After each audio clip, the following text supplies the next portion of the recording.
All right, this is Dave Mendonca here, going back in the time machine with Mike. Can't wait, man. Can't wait. What up, Mike?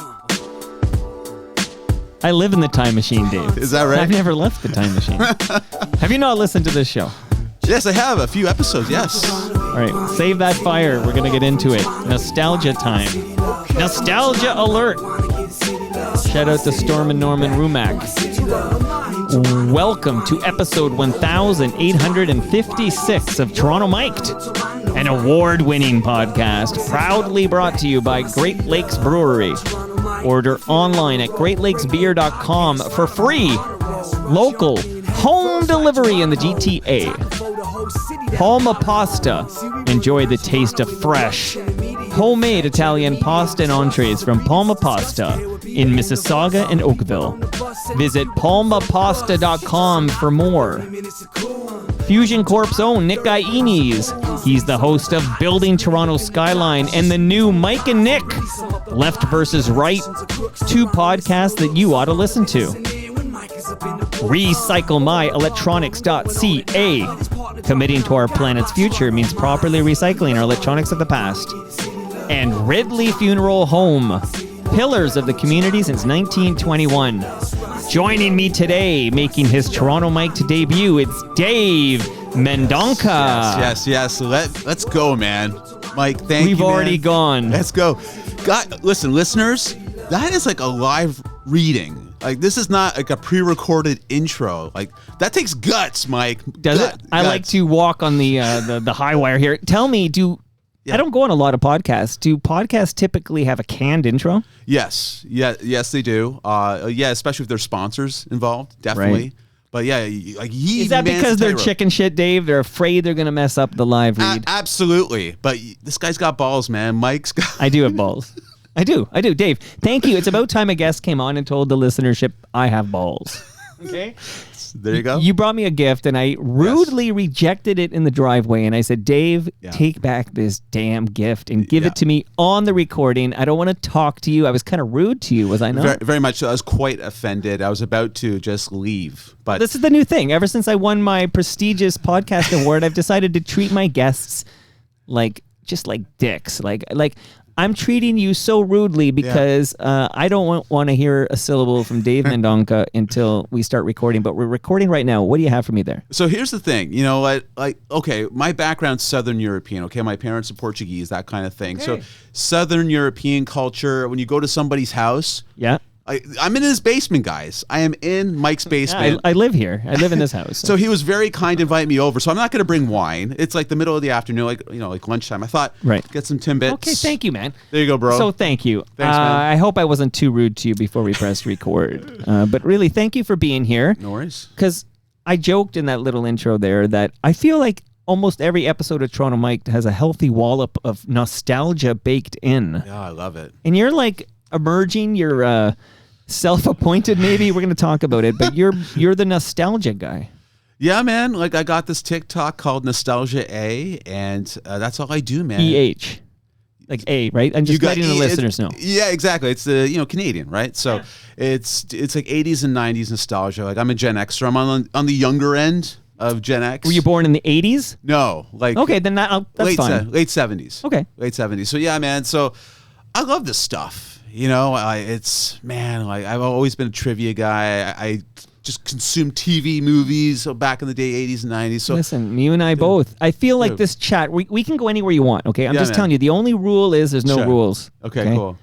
I'm going to give you some gifts because you're here now and you gave me a gift, but we're going to just mix it up, man. Okay. Like, I have a few little notes because I'm like, who was a Dave Mendonca before this? And I'll just confess to you right now, I don't have a TikTok account. I'm not on TikTok. Really? Yeah. Okay. Never been on. I don't actually have a ping to see what's going on there. Okay. Maybe that says I'm some kind of a Luddite or something. I don't know. We're gonna get into it. You do well, man. You do well. Well, we're gonna spend a half an hour with you telling me how well I do. You can teach me. But I am always I'm thinking now of like FOTM Hall of Famer Retro Ontario Ed Conroy. Okay. Do you know this name, Retro Ontario? Retro Ontario, yes. I do know that. So Retro Ontario, forever, he's been stirring up the nostalgia mix, and then I've been spreading it like manure on my lawn at torontomike.com, and now I have a podcast, and I'm having people on to just let's talk about this and that. Yeah. I told you when you parked in my driveway that the guy who just rolled out of that driveway, one-time fastest man in the world, 2-time gold medal recipient, Donovan Bailey. And he comes over once a week. I'm honored to produce his podcast, and we hang out. He was just here. And I'll tell you right now, when I see Donovan Bailey, I feel pangs of nostalgia. 1996, man. 1996. That's right, man. Olympics. Come on. Oh, come on. Yeah, you and I are both Gen Xers. We remember 96, but I'm telling you, that's like one shade of nostalgia, right? When you remember that time when Canada had the fastest man in the world and there was no positive drug result coming. Yeah, he was legit. Do you remember when Donovan and Michael Johnson had that one-on-one race at the Dome? Of course I do, 150 And then meters. Michael Johnson just pulled up lame, the hamstring. You remember that? Yeah, and Donovan called him chicken. That's right. Yeah, and then recently on, maybe it was TikTok somewhere, Michael Johnson responded to those comments, and I had Donovan back on the show to respond to those comments. But we all watched that 150-meter race, right? Oh, man. It was hilarious. It's too much fun, man. Too much fun.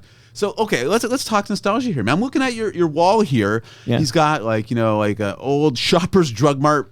Is that an 80s Blue Jays calendar 86. there? 86. So we're talking Jesse Barfield, Lloyd Mosby, all those guys, right? I stuck it on May 1986 because that was George Bell's month, and George Bell was my favorite Blue Jay. George Bell. All right, man. So did you know Cecil Fielder? I think he was on that team as well. Do you remember Cecil Fielder? Oh, my God. The Tigers? See, you know what? I'm worried about this convo because these are... do I remember the 150-meter race between Michael Johnson and Donovan Bailey? Do I remember Cecil Fielder? Like, I feel like we got to kick that up a few notches. Like, of course I remember Cecil Fielder. I'm just testing the waters here. I'm seeing Maestro Fresh West, 1989. Testing the waters. Have you ever heard an episode of Toronto Mike? I'm getting angry over here. I'm going to be throwing Timbits at you in a minute. But you must know that I'll remember Cecil Fielder, and you must know I'll remember the 150-meter race at the Dome, the Sky Dome, between Michael Johnson and Donovan Bailey. Okay, cool, man. Okay, Hey, sorry. Guys, I think he's like a little offended right now. I'm sorry.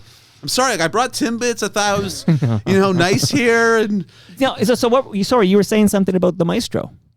Yeah, I just noticed it. Okay. Is that his album there? That's his 12-inch for, preface that, that's his 12-inch single for Let Your Backbone Slide, 1989. Right. Which I bought that in 1989, so I was a huge fan from the first moment I heard Let Your Backbone Slide. Okay.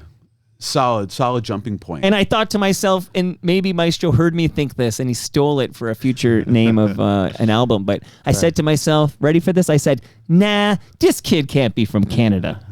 That's right. You see what I did there? Terrific actor, too. Maestro Fresh West. Did you know that? Well, I know he was in Mr. D. That's right, Mr. D. I'll be honest, I haven't seen a lot of Maestro's acting, but I understand he's multi-talented. And he lives in New Brunswick now. Did you know that? I did not know that, man.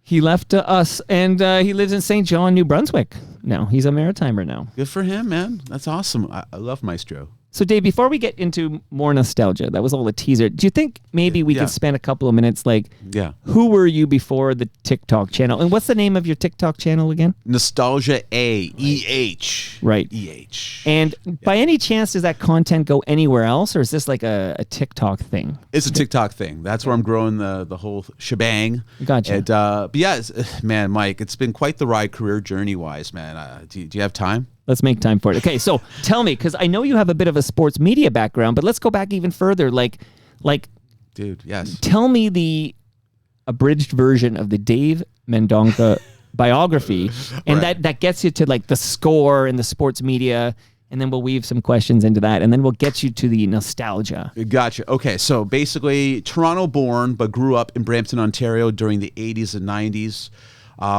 So during that time, I became a sports fan, did the local Rogers TV stuff, play by Cable 10. You got it, man. I was all over that stuff. So I was doing that, reporting, and then, I used to actually go to school with Sid Sixero of The Score back in the day. We went to Humber College together. The Sid Sixero, who is now a podcaster himself. Yeah, he's doing all right, Just launched it, right? Exactly. So Sid and I, we took the Humber radio broadcasting program together for a couple of years back in the day. So he got to headline sports first, which later became The Score. Right. And he's like, hey, Dave, man, why don't you come on in? I could get you an audition to like be a voiceover guy at The Score. So I went in there. And there you go. Like I nailed it. And I was Is this King and Peter Street? Like, you got it, man. Yeah, I can King and see Blue Jays the Way. Blue Jays Way. Well, one side is Blue Jays Way. Yeah. The other side is Peter Street, right? You got it, man. So that's where I landed at The Score. Thanks to Sid. Sid got me the audition. And the rest is history. I was a voiceover guy for like 8 years and did some part-time TV reporting. Amazing. So I'm going to ask you, did you cross paths at The Score with people like, was Mark Hebscher there? He was just before my time. I started before your time. in 99. He left, I think, in 98 or 97. Yeah, okay. Yeah. And so this is where Okay. this is where Tim and Sid is born, right? You got it. Totally during that era. You got it, man. Okay. Yeah. My buddy Elvis, who listeners know, he comes over for Festivus and he often co-hosts the live events I have at Palma's Kitchen. Dave, you should come to the next TMLX event at Palma's Kitchen, which won't be till either late November or early December. I have to pick a date. But you should come to that because we record live and everybody eats Palma pasta for free. Legendary. I've heard about these guys. Okay, would you receive from me, this is a very loaded question here, would you receive from me a large beef lasagna that has that's sitting in my freezer upstairs right now? Would you take that home with you today, Dave? I would happily take that home. Thank you. Will you report back on what you thought of the delicious? I'm tainting the ecosystem here, but what I deem to be the delicious Palma pasta lasagna. Absolutely. I'm totally game, man. Totally. Okay, so you got your lasagna. What I think pairs nicely with Palma pasta lasagna is a can of fresh beer from Great Lakes Brewery. Can I send you home with some fresh craft beer from GLB? Absolutely. Absolutely. Man. Did you know you were going to get all this Dude, swag? I didn't know about these perks, man. I swear. When I rolled You're not up. listening very closely. Please continue. Sorry. Well, I didn't know you gave it out to everybody. Man. Well, come on. I wanted to feel special, right? Everybody in person, I just did a great episode of Linda Cash, whose mom, do you know the name Maureen Forrester? I know Linda Cash, cream cheese lady. Yeah, that's her. Yeah. That's her. I know So her mom is probably Canada's most famous opera singer. Wow. She's sadly no longer with us. Shout out to Ridley Funeral Home. But Maureen Forrester, mother of Linda Cash, I just spent a little time off the top of that episode listening to Maureen Forrester, that gorgeous angelic voice, and listening to Maureen Forrester with Maureen Forrester's daughter, Linda, on the line with me was quite a moment. So people definitely don't skip Linda Cash. But Linda Cash was a remote and did not receive all this swag. Okay. I was wondering how we're going to get back to that, but you tied it up nicely. Well, you're here to keep me, you're here to keep me in check. You have the MSM experience. I do not. But I'm going to give you, because I mentioned Ridley Funeral Home, a measuring tape, Dave, from Ridley Funeral Home. Are you serious, man? I would never, ever ever lie to you. So thank you to Ridley Funeral Home, and they have a great podcast called Life's Undertaking. Is that seriously the name? Wow. Life's Undertaking. We record every 2 weeks. Brad Jones from Ridley Funeral Home drops by. He'll knock on the side door. He'll come down here. It's about a half an hour every 2 weeks. Wow. It's pretty great. Like, I highly recommend Life's Undertaking.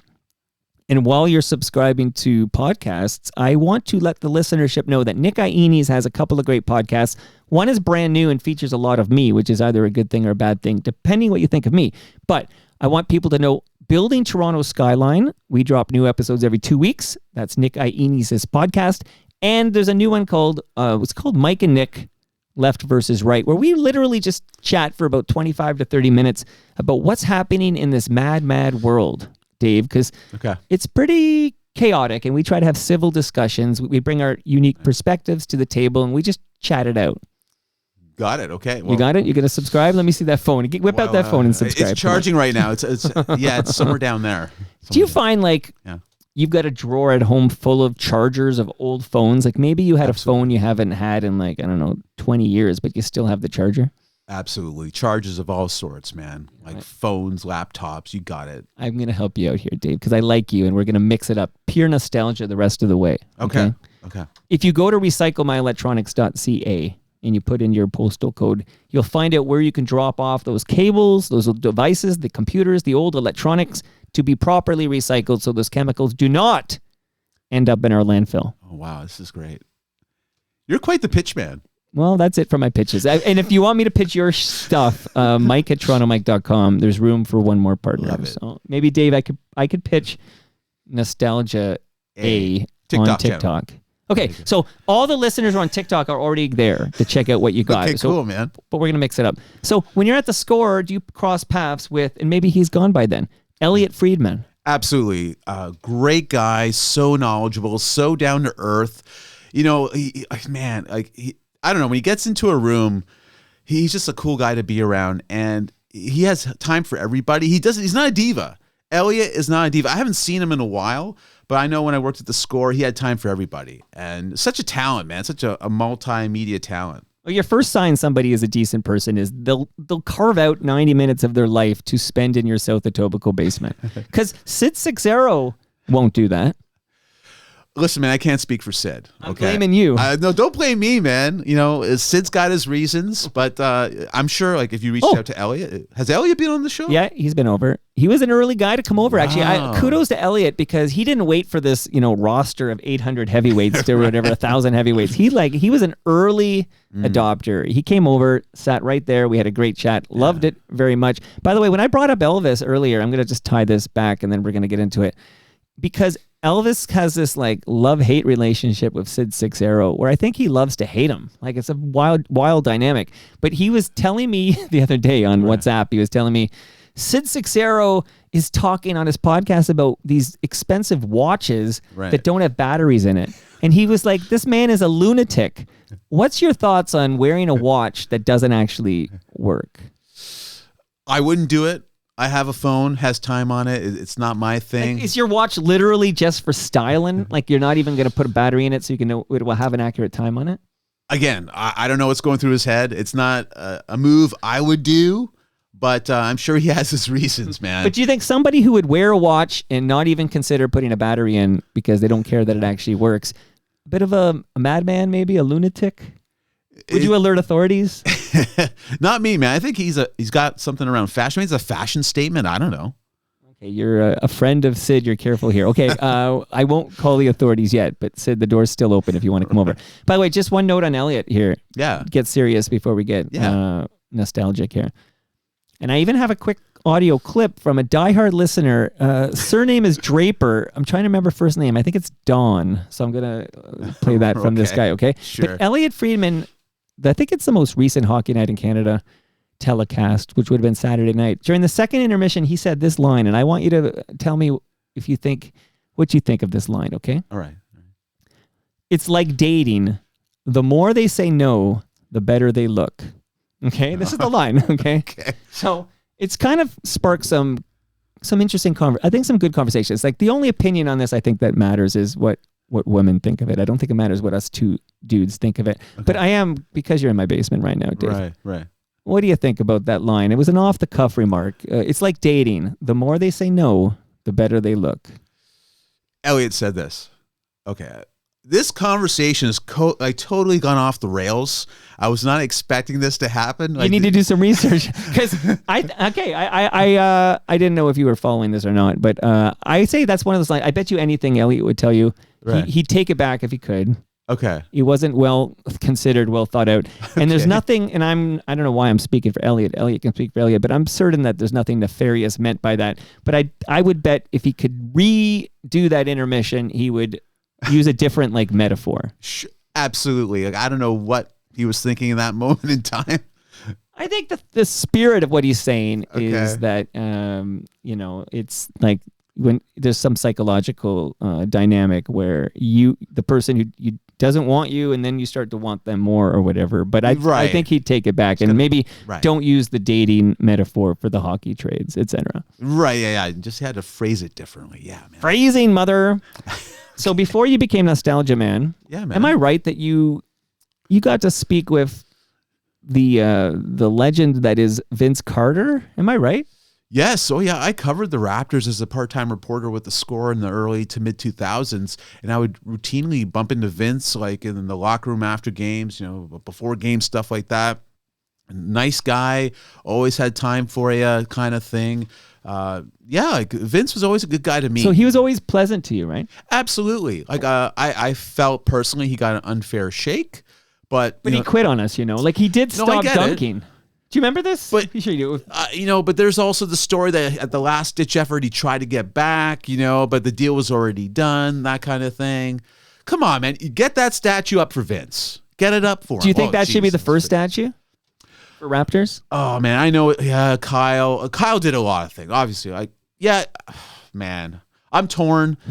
Kyle won it. I get it, but Vince was the launch pad, man. Like he put I'm with you. The city on the map and Air Canada.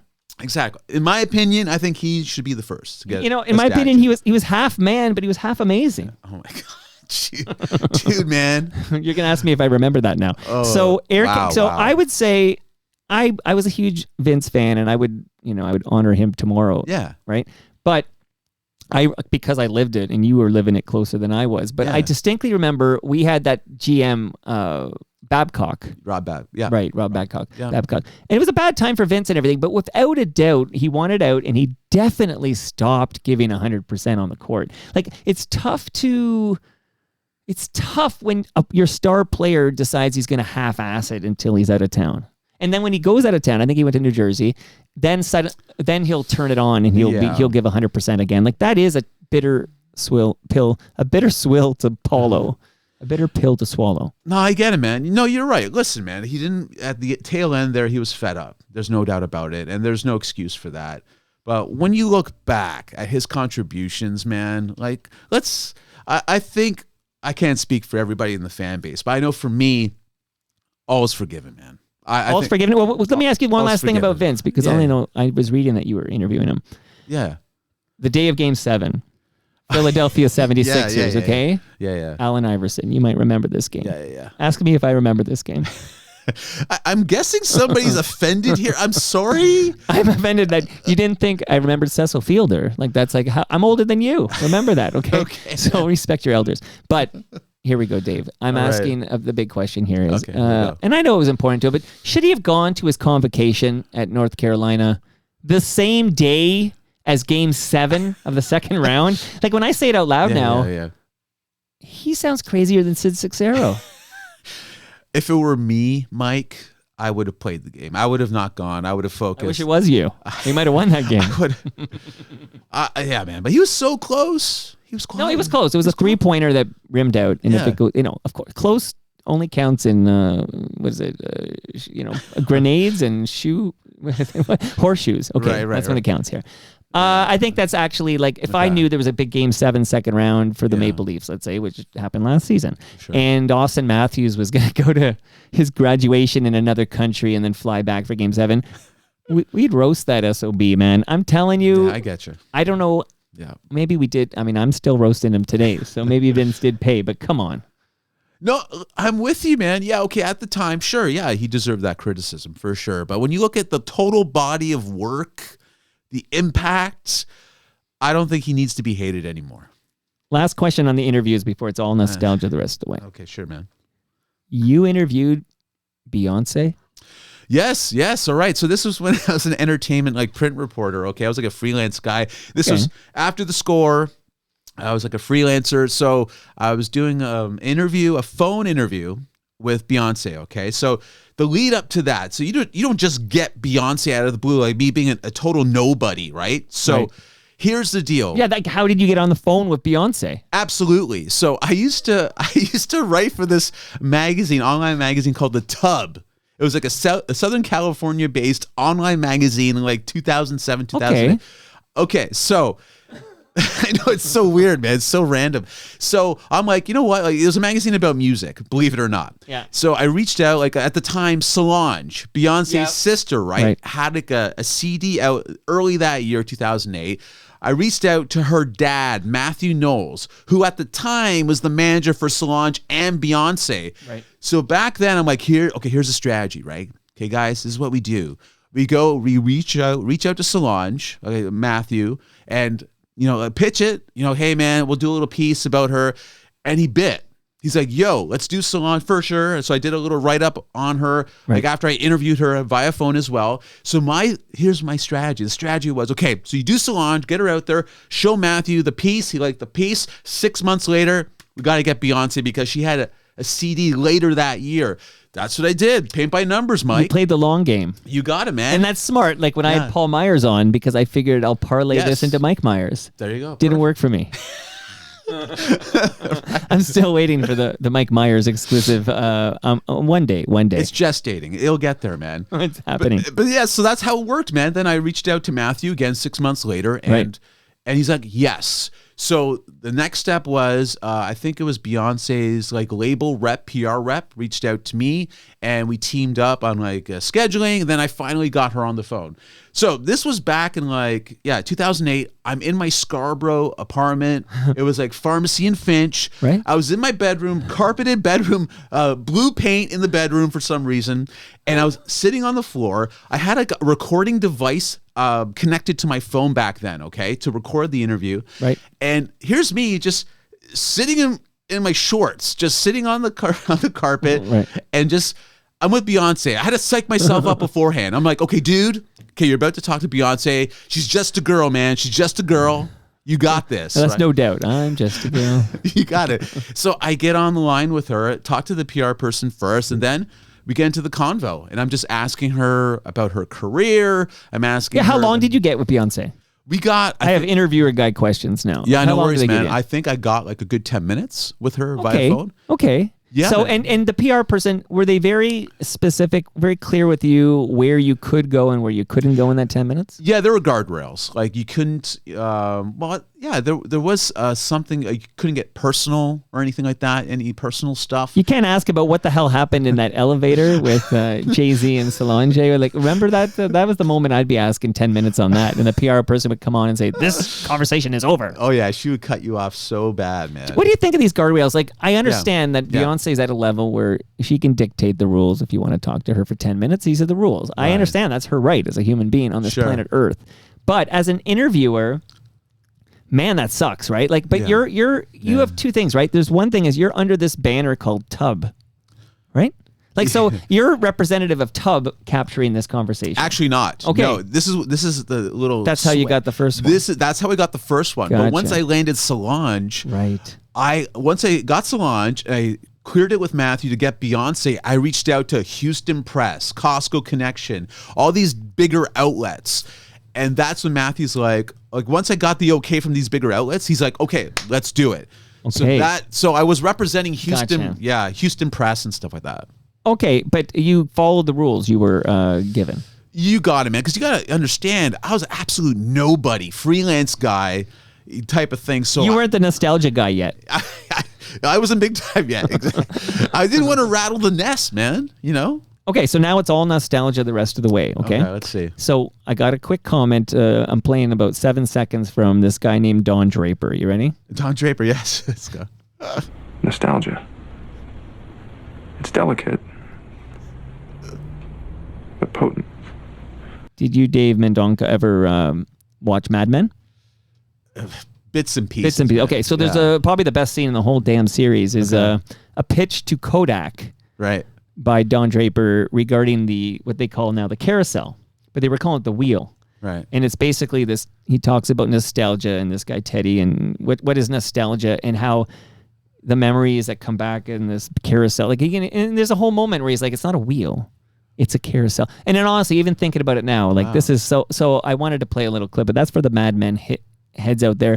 But can you, we're going to talk about what is nostalgia, and then we're going to talk about nostalgic things. Sure. Because I love this topic very much. I love it. But why do you think nostalgia is so hot right now? Dude, we live in a very crazy world, man. And people crave simpler times, connections to times, that gave them joy, that it was less complicated. It reminding them of people they love that are no longer there anymore. It's just...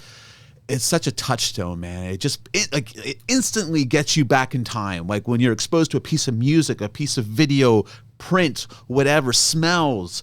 It's such a powerful thing. I swear to God, man, every time like you go on social media, like Facebook or TikTok, whatever, anything nostalgia based, right away, it's like hundreds of thousands of people are part of those groups or part of those pages. There's a reason, man, because we're all craving simpler times. Like, I think I referenced this off the top, but we live in chaotic times. It is the world seemingly on fire.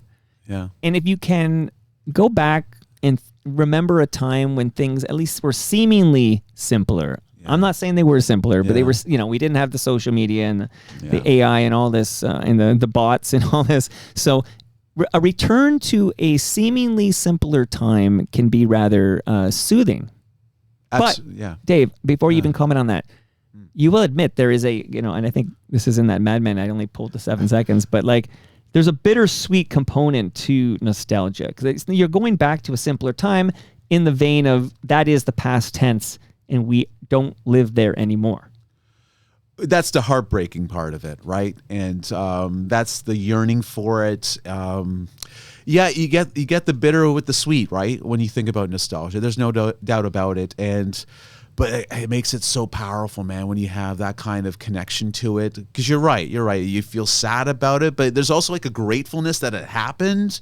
An appreciate, at least for me, there's an appreciation, but you want more of it. You want to get back. Yeah, it is a double-edged sword, really, because I'm with you that there is absolutely a comfort, especially in these stressful times. There's a comfort in looking back at when times were seemingly better and seemingly simpler.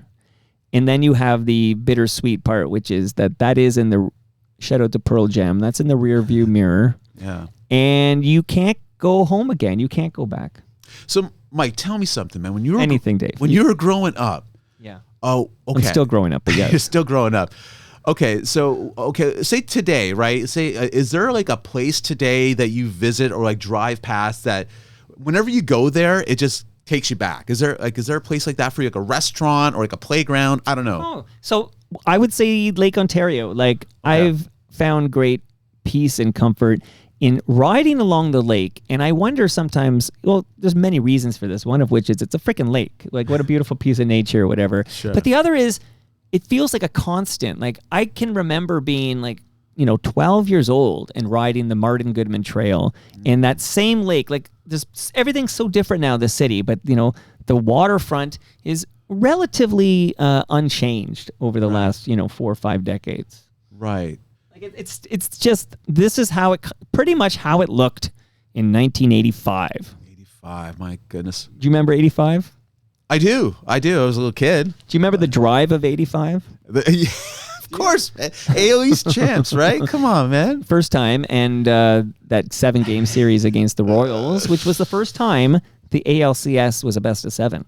Prior to that, it was a best of 5. And of course, we won't mention Jim Sundberg's bases loaded, wind-aided triple off the top of the fence at Exhibition Stadium. But the guy who stood on his head, and I don't understand now, at the time I understood, but now I don't understand why we didn't just walk him. Right. Why did we pitch to George Brett? He was red hot, man, during the... White hot! Shout out to Red Ryder and Tom Cochran. Yeah, oh my gosh, I don't know. It's just a bad move, man.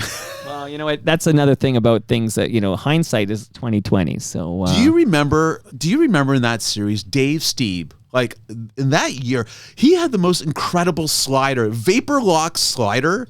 Like later in that series, the Royals got to him, but the first game or so, like he was just electric. I think he ran out of gas because that's back. They used to pitch, believe it or not, I know you're old enough to remember they would pitch 9 innings a game sometimes. Oh yeah, I miss those days. Enough of these freaking you pull your starter in the 5th inning now. Forget that, man. Oh, was it Berrios who was pulled in the 4th or after 4 or something like that? But of course I remember Dave Stieb had that run. Loved him, and I recently did an episode of the guys behind the Twitter feed, Today in Dave Stieb History, in which we basically, and Stephen Brunt was on the show as well. Awesome. But we lobbied for Dave Stieb to be reconsidered for the Baseball Hall of Fame in Cooperstown. Ooh, okay. That's a little controversial. I love Dave Steve. Well, it's not going to happen, first of all. Okay, but we can lobby it. Okay, good. Okay, you can call. Yeah, you can lobby It's not it. like we're close, right? Okay, yeah. Like I love Dave. If you're listening, man, I loved you, man, back in the day. Like a great pitcher in the '80s, but Hall of Fame, no. But why do you think so definitively no? It's funny. I had Rance Mullinax on the show recently, and I asked him, like, I and love that. I thought it was a slam dunk because I said, Rance, Right. should Dave Steve be in Cooperstown? And I'm ready for him to say yes. Like he played with the man. Like Right. the numbers support it. It's just he didn't have the wins, and he didn't have the Cy Young awards, and he didn't have the World Series titles, etc. He didn't play in a World Series. You got it. Like, listen, man. When I think Hall of But Fame, Rance said no. smart. Well, that's the correct answer. Like, and that's bold of him to say that because I know he was a teammate and stuff like that. But come on, man. Like Dave Steve. Like when I think dominance, like Dave was awesome, but I think Hall of Fame, you got to rack up the awards. You got to rack up the ERA titles and all that sort of thing. But he played now. I'm here. I'm defending Dave again. But he Okay. played in Toronto. Yes. So that will inherently, especially in the early to mid 80s, when your team was pretty awful until 84, until 83. The Right. Jays were terrible. Yeah. So, but you're playing in another, like a foreign country. Like nobody's watching your games. We didn't have, we weren't able to watch a Jays game if you were out of market. Like you couldn't watch this team. Like you'd have to watch highlights, I suppose. But sometimes they didn't even have highlights. But it was tougher to get Cy Young votes when you play in Toronto, and he didn't get the wins. Like he never won 20 games in a season. Dude, man. But that's nostalgia, right? We're remembering Dave Steve absolutely yeah. grabbing his jock, right? Yes. He's tugging on his jock. And I was going to ask you, who's got the better mustache, Rance Mullinax or Dave Steve? Ooh. In his prime, of course. I think, man, Rance was pretty fluffy. It was a little fluffier. See, this is a question for the ages, and I'm not sure there is a correct answer. The correct answer is Rod Black. Yes. In his heyday, for sure, man. That's the correct answer. Two caterpillars right there, man. But all these gentlemen have shaved off their mustache. Like, they're all gone now. Dave Steve, I don't think rocks it anymore. Rance took his off, and Rod Black took his off. Is it maturity? Is it like they just feel like they're just not respected anymore? Well, bring back the mustaches, everybody, because we need our nostalgia kick. So we agree that there's a great comfort in stressful times for nostalgia. Yes. I enjoyed, God, any listener knows I enjoy going back. I did a whole episode recently on consumers distributing. Yes. I did a TikTok post about that. It just blew up. So many people talking about the catalog, Right. how you had to fill it out, and then they get it in the back. And a lot of times they didn't get it. They didn't have it in stock or something. Most of the time. Which was very frustrating, right? Did you guys, on TikTok, did you discuss the personal massager? I think one or two comments were... Okay. You got to listen to this episode about consumers distributing. But why don't you drive a bit? I feel like I'm going to eat a couple of my Timbits here. By the way, you can have one as well. Do you want one? Okay, yeah, man. Grab a Timbit here. Okay, so Dave. So I'm going to chew on some Timbits. I feel like I had a guest recently. Oh, the teenager. He did speaking of nostalgia, there was a recent episode where a guy came over and we talked about being a teenager in the Swansea neighborhood of West Toronto in the 1970s. And he brought over donuts, and I was chewing on donuts during that episode. So I'm going to chew on some Timbits. But why don't you give us some specific Toronto / Canadian pop culture memories, and then I'll chime in, and then you can ask me if I remember it, and I'll get upset. Okay, go. Okay, so I recently did a TikTok post about, I think it was called Funland Arcade on Yonge Street. Of course. Okay. Across from Sam's. You got across the street from Sam's. So I did. well. Yeah, so that was around for quite some time. Loved it. So I wasn't around at during that time when it was in its heyday, but from all the comments they were saying what they would do is they would play hooky, from school. They would do the Sam's first, and then get your whatever you got to get at Sam's, and then go over to arcade. Pick up your Glass Tiger album or cassette. Yeah, exactly. Then they head on over to Funland, and they had a whole bunch of shooting games, gallery games, pinball machines were big. There's that was a big thing. Absolutely. And all the arcades, Pac-Man, all that sort of thing. And people really dug it, man.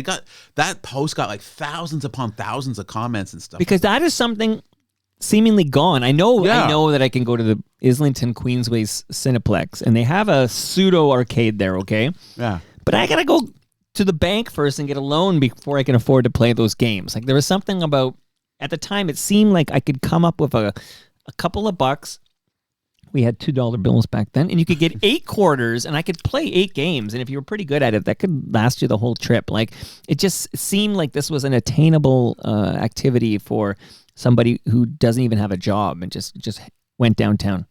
Exactly. Yeah. I love that place. I love all those arcades. And by the way, a little bit more bullshit. I loved Pac-Man, like many people our age. Sure. But I'm here to say, Miss Pac-Man, I never really could sense. The only thing I could see is, Pac-Man's wearing a bow in his hair.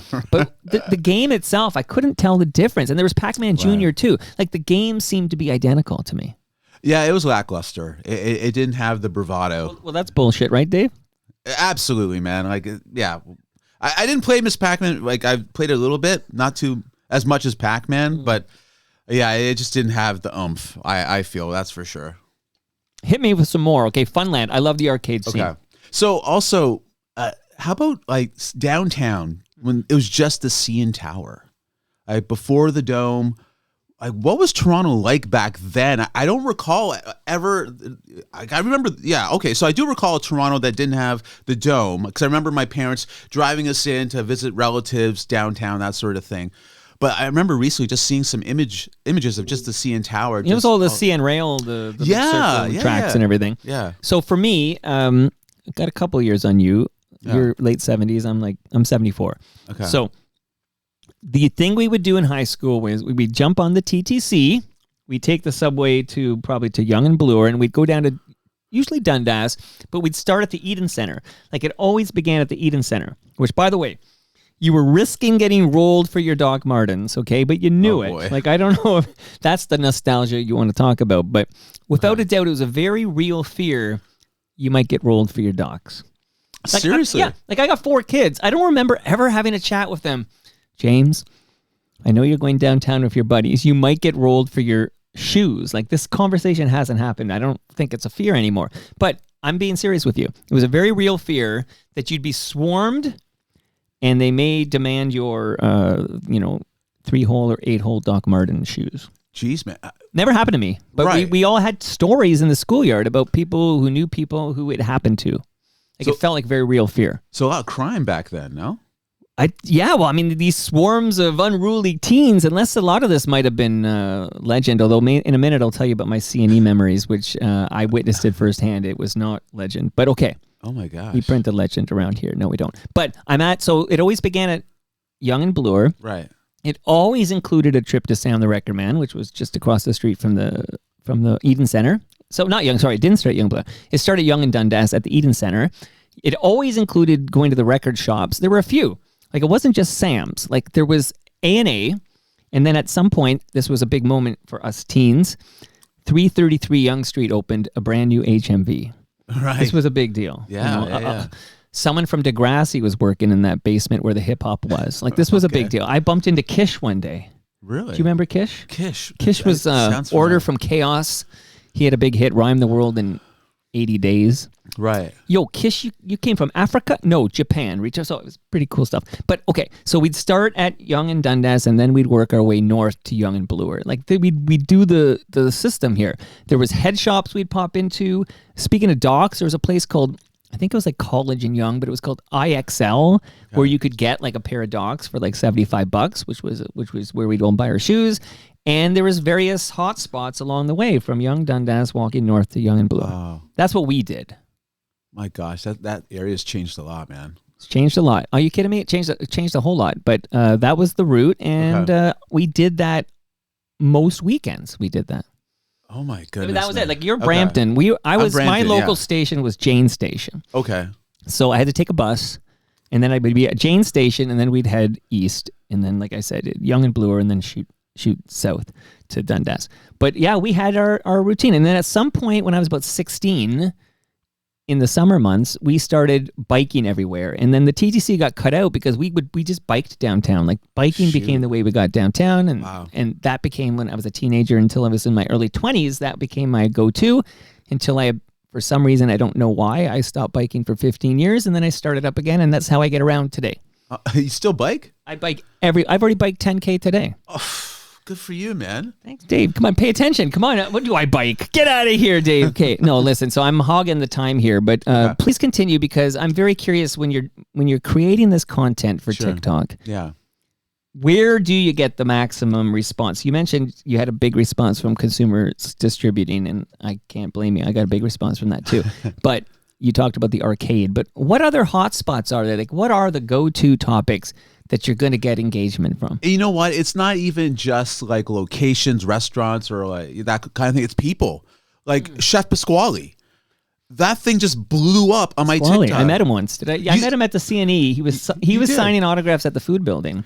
No way. And I was working at the X, and then I had a break. Like I used to go get a Shopsy's sauce. Like it was a sauce, big. I don't know. I guess it was like a hot dog, a big hot dog from Shopsy's at the food building. It was like I can't remember. It was $2 or something. It was massive. And then I used to eat that almost every day. And then I would see who's signing autographs because the Hockey Hall of Fame was there. And then I would line up and meet like Eddie Olczyk or Todd Gill and all these people I get to meet. Right. And then this guy, there's a big lineup, and I didn't know who it was for. And I got in the line because I had some time. And then I get there, and it's Pasquale. And I remember he wanted, do you have a question? I don't know. He asked me what I wanted. I said, I just want an autograph. Right. And he kind of laughed. Like, it's like he knew this kid, this teen, had no Pasquale like frame. I think he sensed I didn't know who he was and didn't care who he was. And I got his autograph. That's fantastic, man. Like, he touched so many lives, that guy. Okay, so many comments I would get about that guy was that, my grandmother, my nonna used to watch that guy. Yeah. My dad used to watch that guy, really connecting to like the family aspect of things. One guy even sent me like a picture of him with a cookbook, a Pasquale cookbook back in the day. And he had such a great run. He had the opera. He did the opera thing. He interacted with the crowd, like, the studio audience and stuff like that. This was all stuff. He was a big deal. It was a big deal, man. What about Jan? You walk with Jan. Oh, yeah. We did a post about him, but not as popular for some not reason. As popular. Jeez. I loved Walk with Jan because he would like eat with like the studio audience. They come on out and then he would chop it up with them, but not as popular. I don't know why, because he was pretty big back then as well. But I don't know. I saw more of a family connection with like Pasquale, just really within like the Southern European community, Italians, Portuguese, Spanish. All the people. nonnas. You got it, man. He just racked it up. Shout out to Palma Pasta. The Palma Petrucci recipe doesn't fail to disappoint. It doesn't fail. Mike's a grizzle vet. Never disappoints. Okay, so let me hit you with some more then. Maybe because, in fact, at some point were you going to get a video of me for TikTok, or didn't you send me a note about that? I did. You know what? Yeah, I changed my mind. Okay, then let me, because I was going to do. Okay. Yeah. Have you ever done a post that got some great traction on TikTok regarding Mother's Pizzeria? Mother's Pizzeria. Does that mean anything? That definitely. Yes, I've done a post on that. It was all right. It got a lukewarm response. Nothing. What's wrong with these followers? Okay, I would say if you said, Mike, you're going in the nostalgia time machine. You're going to go back to something that no longer exists and some feeling you had at some place before, be preteen. I'm not even a teenager yet. Right. But going to Mother's Pizza to me was the best. Okay. Yeah. I'd watch the ads with Dennis Weaver.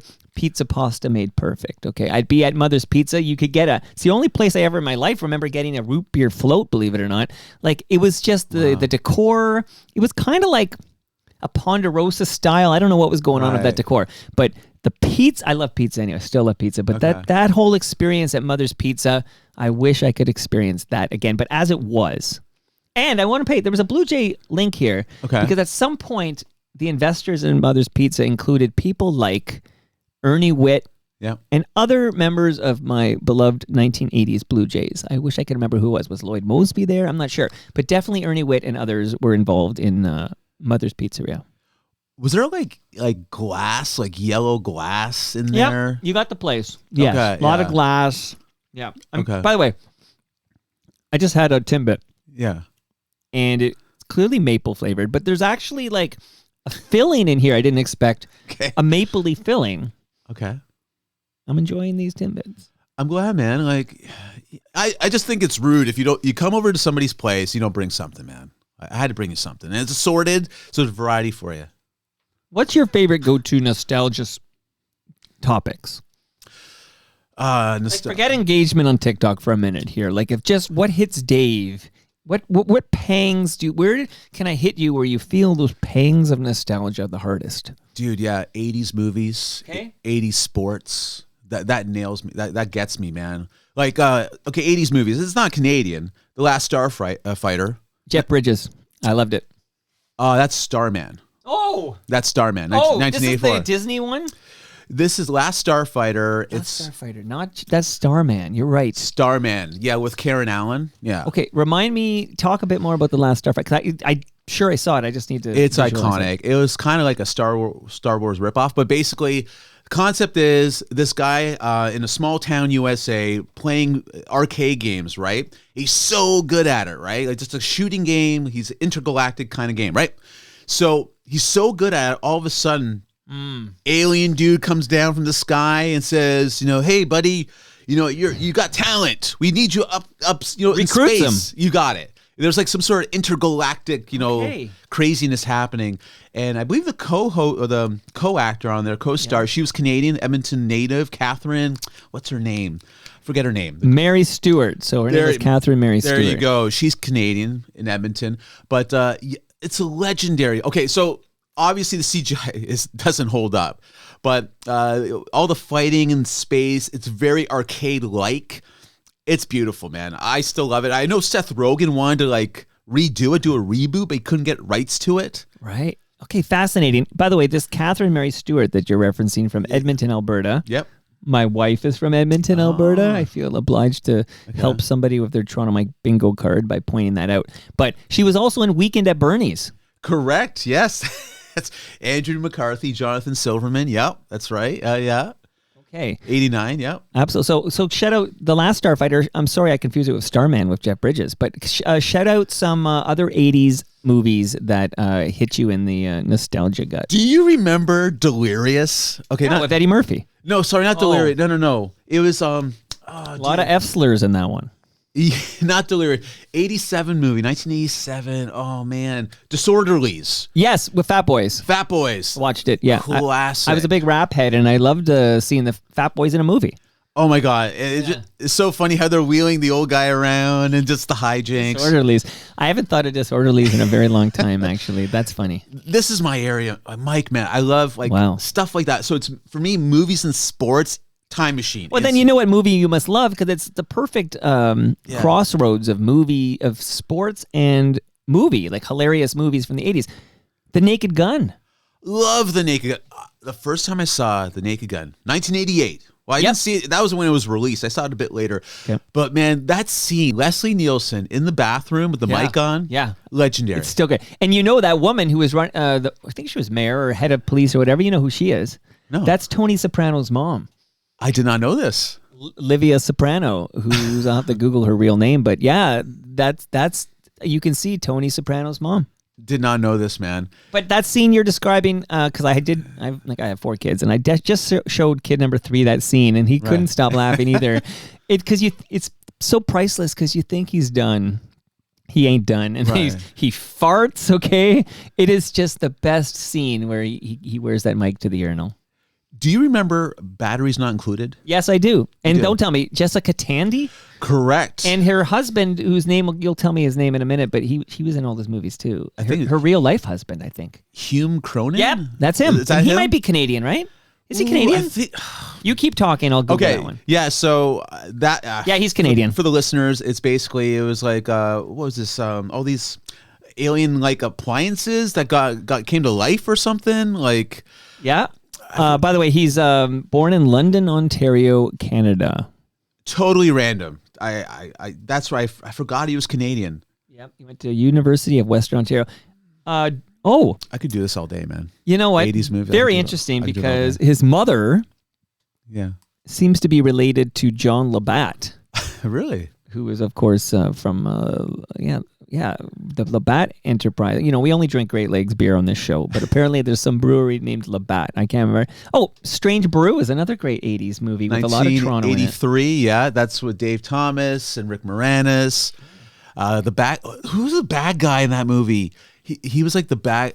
Max von Sydow? Yes. How do you get Max von Sydow? He was like a big deal back then. I think there's a story behind that, but I can't remember. And maybe he thought he was in a different movie or something. That's what sometimes happens with these guys. But okay, hit me with a couple more here. One I always loved, Police Academy. Oh, come on, man. It was shot in Toronto, the first one. Near here, by the way. Was it? Yeah, U of T, right? Well, The U no, of T as well? now it's Humber College, but it was like a Mimico insane asylum of some sort. But that's where the Commandant Lassard had his. Afterwards, we'll walk over and we'll pay our respects. You should take some video for your TikTok channel of Commandant Lassard's would Police be- Academy. Oh my God, that's a great idea. Yeah, Kim Cattrall was in that movie. Yeah. Steve Guttenberg. Who's the football, the big guy? Hightower? Hightower. Bubba Smith. Bubba was Smith, that's his name. Dude, man. Yeah. So I shouldn't record while eating, but I am just inhaling these Timbits. it's all good, man. But yeah, like, did you know Steven Spielberg loved the Police Academy movies? I don't think I knew that necessarily, but Apparently, that's a mind blow unto itself. But I mean, we all did, so maybe he can lighten up and enjoy some lighter fare. Okay, another movie under the radar. I don't know if you remember this. 1987, My Demon Lover. No, you know what? Doesn't ring a bell off the top. Scott Valentine. I remember him, but it's My Demon Lover. Okay, so Yeah. he was in Family Ties, right? You got it. And okay, so basically, he turned into a demon once he got aroused. Okay. 1987. Okay. It's the 80s, Well, man. that's all of us back then, I feel. It's the 80s. That's not even science fiction. My Demon Oh, Lover. I do remember. You remember yeah. this? From VHS rental places, I remember this Okay. poster. I never picked it up, but yeah, he was famous big time. Mallory's boyfriend, right? That's right. And this was his vehicle. This was his star vehicle. If he landed this, My Demon Lover. that was right. going to get him over the top, man. Okay, yeah, I love it. I do remember this title. I don't know how I avoided watching it. Maybe Siskel and Ebert told me to avoid it. That's another nostalgia thing. I miss the days when Yeah. I would find out because it was always moving around. It was in syndication, but I would make sure I caught Siskel and Ebert. Yes. Right, half an hour show. They'll review whatever 3 movies or whatever, and then based on that, I knew what to see in the theater. And I miss the old theaters. One of my go-to haunts was the Runnymede Theater, Right. which is literally now a Shoppers Drug Mart. Oh, wow. Okay, and the Humber Odeon, which is closed. It's going to be condos or something. But Oh, my gosh. and I think if you went out west and somebody had a car, there was a theater at Sherway Gardens. Like, Right. so across of Queensway at Sherway Gardens, there was a theater there before they opened up the one I alluded to earlier, which is at Islington and Queensway. Right now, there's a theater at Islington and Queensway. Yeah. But I'd miss going to the local, and I'm not talking Blockbuster because there was one at Jane and Bloor, but we had a local video guy, and he would tell you what to rent. Like, I remember him saying, pre-Pulp Fiction, I remember him saying, you should watch this movie Reservoir Dogs. It's Wow. great. Like, and I miss those guys. I think he got busted for dealing coke or something out of Right. that store. But I miss the independent local video store guy. Dude, I never had that kind of relationship with local video store guys, but I hear ya. I had a few back in the day up in Brampton, but I never had guys reviewing. I know Quentin Tarantino was like a video He worked at a video store. That's right. He had the same kind of thing. But back in the day, I watched Siskel and Ebert. But did you watch the Canadian, like the movie show, Larry Page? Was it Larry? Did he start Google? No, exactly. No, it was 1989. It was out in Calgary. It was called The Movie Show. Larry and his wife, who was now like a sports author, who wrote the book on the Wayne Gretzky and stuff. Oh, wow. The Movie Show, 1989. I was all over that, man. So you discovered a CanCon version of basically a movie review, like with Siskel and Ebert. Well, I don't know if it was a comedians. review show. It was more like it showed what movies were coming out, kind of thing. So it was like it was a movie show, but not a critique show. But so it was a nice compliment, I But guess. do you remember what channel you'd watch this on? Like, was this a global Dude. thing? Was it a CBC thing? Might have been it might have been a Global or CHCH. Oh, Hamilton. Okay. Possible. The Movie Show, 89. Man, Okay, speaking of CHCH, do you have any pangs of nostalgia for the hilarious House of Frightenstein? I used to watch that as a kid. Sure. It was such a trip back in the day. All the colors, it was always dark colors and lightning, greens, yeah. lightning. I remember that as a kid. Billy Van. That's right. And I remember the makeup, like just like everyone had like dark eyes. Vincent Price. That's where you first discovered Vincent Price. And then you realize, oh, this is the guy in the Thriller. You got Michael Jackson's Thriller. That's him. He apparently batched those episodes Yep. in like one summer or one recording or something. We call that pulling a Dina Pugliese. That's what we call Is that. that You what gotta that batch is? record and then trick people. Well, that's what he did, and apparently he was hurt for money at the time. That's why he took the gig or something like that. No surprise there. No surprise there. But yeah, what a get that was, getting Vincent Price in the mix there. What about like, it's funny because my youngest, who's now, she's about to turn 10, but she had a gift card. She had a couple of gift cards for Toys R Us because we have one near the aforementioned Sherway Gardens here in South Etobicoke. And then the news hit the wire that the Canadian Toys R Us was declaring bankruptcy. Yes. And you could basically, you use those gift cards or you lose those gift cards. And you had until, I think it was a Family Day, I think, or something like that. It was recent. And we went to Sherway so she could drain these gift cards because you couldn't get that money. But I'm in there and there's the giraffe. What's the giraffe's name? Jeffrey. Yes. Okay. And I'm thinking, oh, that's it. Like, here's another one of those nostalgia things, like Toys R Us, like a toy store. Like, that's it. We're done with Toys R Us now. That's the end of a nostalgic era. Absolutely. I remember very vividly going to Toys R Us, like very rarely. Like my parents, like they were, hardworking people. They worked at the chicken factory back in the 80s. Never had much time to like help us go to different places or had the money. So every once in a while we would go to like a Toys R Us. I remember one time, you got the toys, but I found a $50 bill, man. Mike, that made my day.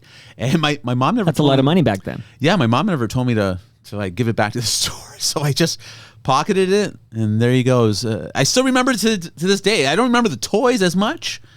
I remember the gain right there, man. Did you ever work at the chicken factory? I did back in 1996. I was there for a few months, hanging bloody chickens on hooks, shoveling chicken guts in buckets. Gives you a lot of perspective, Mike. I was there. I thought that might make you a vegetarian. No, surprisingly not. No, I still eat chicken to this day, man, but a very formative experience, that's for sure, man, because ever since then, it's, I've been very appreciative of every step of the career journey, that's for sure. Well, true or false? Yeah. Are you Dave, FOTM Dave, you're now a friend of Toronto Mike? Thanks, man. Add that to your CV, okay? Okay, so Mike, I gotta admit, man, because we've been chatting. Yeah. Like I thought I was in the doghouse a little bit because you're like I thought you got. You should be honored to be in my doghouse. For sure, man. Whatever. But man, this is an honor. I thought I offended you, but this is great, man. I appreciate it. I like to do this thing where I pretend I'm offended. Like, this is a thing I'll do. Okay. Because of course I don't give it. I'm not offended that you didn't think I remembered the 150-meter race between my friend Donovan Bailey and Michael Johnson, which would have been a 97 thing, in which I'm like, if I do the math, I'm in my early 20s. Like, did I get blackout blitzed and just forgot I just disappeared for 6 months or something? How could I not be aware all over? Sports fan, a fan of Canadiana, watched the Olympics on TV from 96, rooted for Donovan on subsequent Saturday nights. How could I not be aware of Michael Johnson versus Donovan Bailey in a 150-meter race at Skydome? Tell me. All right, so I'm sensing a bit of defensiveness right Just now. kidding. But here's a big question for you. Yeah. True or false? Yes. Are you a member of the Marvel Cinematic Universe? This is true. Yes. Okay. Do you want me to go into the story? You have to, because that's a mind blow. So your listeners will care? This is, yeah? Well, I'd actually never cared if my listeners care. I care. Okay, you care. I care. Okay, so this is basically it. Okay, so let's harken back to the year 2007, okay? I had just parted ways with the score. I was, downtrodden a little bit. And I thought, Why did you part ways with the score? Well, you know what? It was time. Like, basically... you were fired. Pretty much. No, it was time. They fired me. No, it ran its due course. There's a long story behind it, but it was a great run. Anyway, so after that, so I'm like, okay, so what am I going to do right now? Just trying to figure out the next step. So I thought, you know what? I'm going to go on Craigslist for some odd reason, see if there's any opportunities out there. I see this ad, Mike, for a Marvel film. You're looking for background extras, okay? And they're looking for business people extras. Okay. So I submit my picture, tell them who I am, then bada boom, bada bing. That's where they saw the strippers on The Sopranos. Bada bing. Exactly, man. So then I get the email back and saying, hey, man, yeah, let's do it up. So that's how I got it. So where I shot. Yeah. Okay, so there was one location, the iconic location was just south of King and Yonge. Yeah. There's like a cul-de-sac there. I think it's Melissa Street. I want to say it's Melissa. That's where people film in Toronto when they want to pretend they're in New York. There you King go. and Young. There you go. So there was that cul-de-sac there. And so, yeah, I'm dressed up as a businessman and I got glasses on, got a briefcase, all that sort of thing, right? So originally in the scene, Yeah. the scene calls for... Wait, which movie are we talking about? Oh, sorry, The Incredible Hulk. My apologies. Oh, 2008. My apologies, yes. So remind us, is this Eric Bana? Who is the Incredible This is Hulk? Edward Norton Yes, I remember that was filmed here. and Right. Liv Tyler. Right. Okay, so... Norton, okay. So let's back up here. So we're at the scene here. Okay, so the scene is it's Ed Norton, Liv Tyler. They just get out of a taxi cab off Young, like right at Melissa Street, right? And there's supposed to be extras just walking behind them as they get out, right? Right. Originally in that scene, Mike, I was about 200 feet away behind those guys, way back in the cul-de-sac, right? Every take. Okay, first I'm like, okay, dude, I'm too far from that camera. I gotta make a move. This could be my only shot to get on camera, okay? So every take they did, I went forward. No one caught me. Then before I knew it, I was like 200 feet back. I was like way back. Right. Before I knew it, I was Right. literally the space that I'm with Mike and I right now, like Right. a foot behind Ed Norton and Liv Tyler, man. So anyway, I think nothing of it. I did the walking. I did power walking, all that sort of thing. I was into my character as a businessman. I had to be someplace. Right. Okay, so, and we shot the scene. I don't know if I'm in the movie. Okay, so that's shot. So fast forward 2008. The Incredible Hulk is coming out in June of 2008, right? So it comes out. I get a message from like my cousin in Cardiff, Wales. He's like, dude, you're in the movie. Wow. I'm like, no, man. I told my girlfriend at the time, now wife, I'm like, we got to go to this thing. Sure. So we get to the theater. I think it was we went to Eglinton Town Center, the theater over there in 2008. We're sitting there. She brought her friend. And so we get in the theater. We're sitting down. Packed house. Okay, remember, The Incredible Hulk made over $100 million total box office run domestically. Okay, so it was a thing. So we're sitting down about, I don't know, 42 minutes into the movie. I want to say 42, 48. I don't know. All of a sudden, the scene where Ed Norton, Liv Tyler, they're in this crazy New York taxi cab.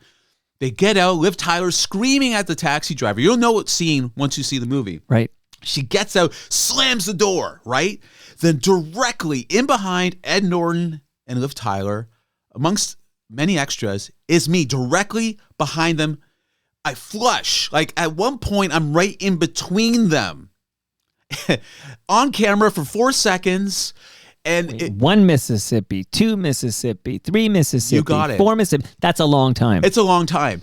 And you go online, you can see it. It's there. Like I posted it because I was so proud of it. Anyway, but earlier in that cut, you'll notice that the director made a mistake. Louis Leterrier, that was the director, okay? I was actually I was walking originally in front of Liv Tyler and Ed Norton, and I did like a little turn, like a left turn, and the director kept it in. So when Liv Tyler gets out, you see me do a turn, and then I go behind them. So they made a mistake. The guy made a mistake. He kept that part of it in, which it extended my on-screen time. As we learned from Monopoly, Yes. banking error in your favor, collect $10. Right? Director mistake in your favor. You're now a member of the Marvel Cinematic Universe. Yes, it's awesome. Now, I don't want to rain on your parade here, but am I nuts? But did Marvel like kick that version of the Hulk out of their cinematic universe because of their Mark Ruffalo Hulk stuff? They did their best to Does it count as this? I know it's a Marvel. They can't take away the fact that film existed and did quite well, stars some very famous people. But I feel like maybe after Iron Man and everything blows up, that they're like, Right. oh no, it starts now, and that one doesn't count as the cinematic universe. But I don't want to like detract because you want to say, hey, I'm Dave. Yeah. I'm a member of the Marvel Cinematic Universe, and you know what I say in this instance? Print the legend. Okay. So on Thank that you. note, though, Thank this is you. my segue. So Yeah. you have a Yes. very popular YouTube channel Is that what it's called? A channel? TikTok channel. TikTok. Did I say YouTube? Oh Yeah, my you God, did. that's It's because okay. it rolled off the tongue. Okay. No worries, man. So you have a Canadian nostalgia TikTok channel. Yes. Millions of views, okay? Yes. Built on the 80s and the 90s memories that get Canadians like me to engage. You're now going by the handle Dave Mendonca, Canada's nostalgia guy. This channel is called Nostalgia A-E-H and then question mark, sorry. Nostalgia A. What are your thoughts, Dave, on using AI to create content for this TikTok channel? That's not going to happen. Not for me. Like, yeah, we don't do that here. Like, you're going to see my kisser, my face in front of the camera. You're a handsome guy. Yeah. You're going to see me, man. There's going to be no AI involved. You know, there'll be AI research. Maybe I'll consult with ChatGPT. Okay, so you'll use it as the way you would use Google or whatever. You got it, But, yeah. but you're not going to. So the reason I bring that up is because sometimes I'll just go on Facebook Yeah. and I won't be, following these channels, but maybe there's something in the algorithm that says, oh, this guy likes Toronto history, let's say. Sure. And they'll serve me up like these accounts with Toronto history. Right. And I'll be looking at the graphic and they'll be like, oh, here's a picture of, I don't know, King Station when the TTC opened or something. And right away I'm looking at it and I'm like, that is AI slop. That's not Right. an actual photograph, but they present it as if it's a real Wow. photograph. This is happening all the time, and it really freaks me out because it's like, Okay. I know it's fake, Sure. but I'm drawn into the comments. I'll see 54 comments, and people will be like, oh, better days for this city. Like, oh, I remember that. Oh, seeing that ad in the windows for Shopsies, I remember. And I'm like, oh my God, they believe this slop. They believe it's real. We are in big fucking trouble, Dave. You can't use AI slop on your channel. You need to stick to the facts. You have to give people real history. Absolutely. That's what I'm about, Mike, man. I'm not going to do you dirty like that. Forget it, man. If I see any AI, someone will have to see it and report it to me because I'm not on TikTok. He's not on TikTok, guys. Okay. Tell me, before we say goodbye here. Yeah. Because you're not using AI slop on that channel, you do get your lasagna. Okay, I was going to withhold thanks, it. man. Like, dude, I was kind of scared for a bit. I thought I wouldn't get it. Don't be scared, Dave. You're in a safe space here. On our way out, like literally anything that when maybe on your drive here, you're like, I hope I get to mention this, that. Did I miss anything you want to convey to everybody? I love talking nostalgia. I enjoyed meeting you. We're going to take a photo by Toronto Tree. This is your chance before I play you out. Right. Anything burning in that big brain of yours? So, where exactly were you born? Like St. Joseph's Health Center. Me in too. Parkdale. You? Yeah. I was born in St. Joe's. Okay, No way. I rode by it yesterday and I noticed there's a guy named Gilgan, Gilgan, and he's got his face on the side of St. Joe's, and I see the big letters and it says the Gilgan family wing. Yeah. And now I'm curious, who's this Gilgan guy and how does he get all over this hospital? Yeah. Also, 2 of my 4 kids were born at St. Joe's. Okay, No way. I love that hospital. It turns out he's the Mattamy Homes guy, and he gave them $60 million. Wow. And that, Dave, is how you get your face and name on a hospital. You have to give them $60 million. Jeez, man. Yeah. This guy Gilgan, he made a mint from he made big time money from Mattamy Homes. Anyway, that was just yesterday that I had that thought process because Summer McIntosh is also seen, and she doesn't have Mattamy Homes money, but she's got more medals than the great Donovan Bailey. Nice. And more to come in Los Angeles. But why did you want to know about where I was born? Because doing research on you, man, like, I don't know, it's kind of like, it's tight-lipped. I'm You not just have to ask me, where were you born? I'll tell you. Well, I don't think people care. I Where, care, man. where That's this podcaster was born. I want to know your roots, man. Toronto. I was born. Yeah, I went to. Okay. I went to St. Cecilia's at Runnymede in a net area of Toronto. Okay, is where okay. I went, and then I switched to St. Pius, which is Jane and Bloor. Right. Finished grade 8 there, and then I went to Michael Power High School, and I was the last graduating class from the original Michael Power location. Wow.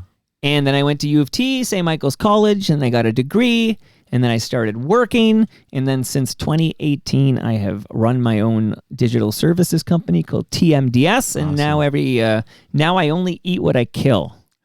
That's the difference. I can't lean back and let the let the paycheck come in every couple of weeks. I eat what I kill, and that is where we are in 2026. Wow. Impressive. Well, listen, man, this has been great. I appreciate it. Like, you're a legend, man. Well, Appreciate you're doing what I love, which is you're sharing this nostalgia with people, and I wish you luck because I love talking about places like Consumers Distributing and I'm blanking all the 80s Blue Jays baseball. Let me talk to Rance Mulliniks. Let's talk about Michael Johnson versus Donovan Bailey at the Dome. All this stuff, I love to talk about it. Awesome, man. So thanks for coming over and giving me these donuts, man. And thanks for the pasta. Pizza pasta made perfect. Shout out to Dennis Weaver. Did you ever go to Mother's? No, did not. No. We'll build a time machine and we'll go together. We'll get a root beer float together. Nice. When you're making that content for TikTok, how much work would it be to say, oh, I'm also going to put it on Instagram? Like, is it just, no, I'm TikTok only. This is the future. Yeah, it's a busy life I lead, man. So I'm just focusing on What TikTok. else are you doing? Dude, raising a family, man. How many kids you got? Got 2. That didn't take any time at all, okay? Just kidding with you. It's all good. It's all good. Maybe one day I'll be on TikTok. You never know what the future man. holds. Well, it's just one more thing, and it just didn't draw me in. I'll be honest, I felt, and it's funny because you're targeting people who can remember the 80s and 90s. I felt too old for TikTok. No, man. I felt like it was a younger crowd, and they don't want Grandpa there. No, man, we're there, man. Gen X's are there. Grandpa's coming. Well, you know what? That'll get rid of the kids. It's like Facebook. We were there. Yep. Boomers came in, and we said, it's all yours, brother. That's right. Take it. We'll go somewhere else. And then I went somewhere else, and Elon Musk bought it and fucked it all up. And now I'm a nomad. I'm like, blue sky right now, but we'll see. Right. Don't forget your lasagna, Mr. Mendonca, and we'll take a nice photo by Toronto Tree. And Awesome, thanks for this chat today. Thank you. And that brings us to the end of our 1,856. Does that number sound right to you? I wish, you don't know. I'm going to go to my own website, torontomike.com, and I'm going to go to the podcast button, and I'm going to see that is the correct number. Linda Cash was 1855. This is episode 1856. You can also go to torontomike.com for all your Toronto Mike needs. I want to tell people I'm at the Alma Combo on May 21st, 2026. That's the truth. You can buy a ticket and see me there. One-man show with Rob Pruce on keyboards. What a night to remember. And if you miss it, you miss it. Do you remember Babe Bluer Radio and those ads? Of you course. Miss it, you I'm miss a fan. Yeah, man. Mendelssohn. Mark Mendelssohn? Yeah, it was Mendelssohn. Yeah. I remember. For $60 million, they could be on the side of St. Joseph's Health Center, too. So go to torontomike.com, hit Elmo Gig at the top, and buy a couple of tickets. And I'll see you May 21st, 2026. Much love to all who made this possible. That is Great Lakes Brewery. We'll have a TMLX there in late June, so last Thursday of June. Palma Pasta, got your lasagna, Dave? Yep. Nick Aini's new podcast is called Mike and Nick. RecycleMyElectronics.ca and Ridley Funeral Home. See you all Wednesday. While Gino Vanelli sings in the background. Much love to Gino. But next episode will be Wednesday with, I can't wait to talk to this woman. Her name is Victoria Lord. And then it's Rewinder with Blair Packham on Thursday and a big Nash the Slash episode on Friday. Don't you dare miss it. See you all then.